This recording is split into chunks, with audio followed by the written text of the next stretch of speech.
GM news Marathi.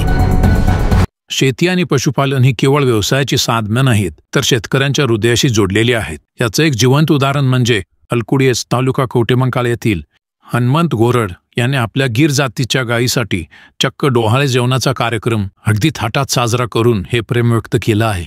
गायी म्हणजे केवळ दूध देणारे प्राणी नाहीत, तर कुटुंबाचा एक भाग आहे. हनुमंत गोरड आणि त्यांच्या कुटुंबियांनी त्यांच्या गायीचं नाव जानू असं ठेवलेलं आहे आणि त्यांनी या गायीसाठी अगदी लाडाने हा डोहाळे सोहळा पार पाडला.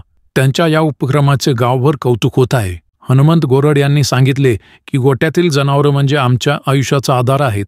त्यांच्यावर प्रेम केलं पाहिजे, त्यांची काळजी घेतली पाहिजे. त्यामुळे आम्ही जानूच्या गाभणपणाचा आनंद मोठ्या उत्साहात साजरा केला. या अनोख्या सोहळ्यात गावकऱ्यांनीही मोठ्या संख्येने हजेरी लावली. सगळ्यांनी मिळून गायीसाठी खास पूजा अर्चा केली, गोडधर खाल्ले आणि आनंद साजरा केला. शेतीसोबत पशुपालन हा ग्रामीण अर्थव्यवस्थेचा कणा आहे, पण आजकाल अनेक ठिकाणी जनावरांकडे दुर्लक्ष होत आहे. मात्र हनुमंत गोरड यांचा हा अनोखा उपक्रम आपल्याला शिकवतो की मुक्या प्राण्यांवरही तितकंच प्रेम करायला हवं. तुम्हाला हनुमंत गोरड यांचा हा उपक्रम कसा वाटला कमेंटमध्ये नक्की सांगा.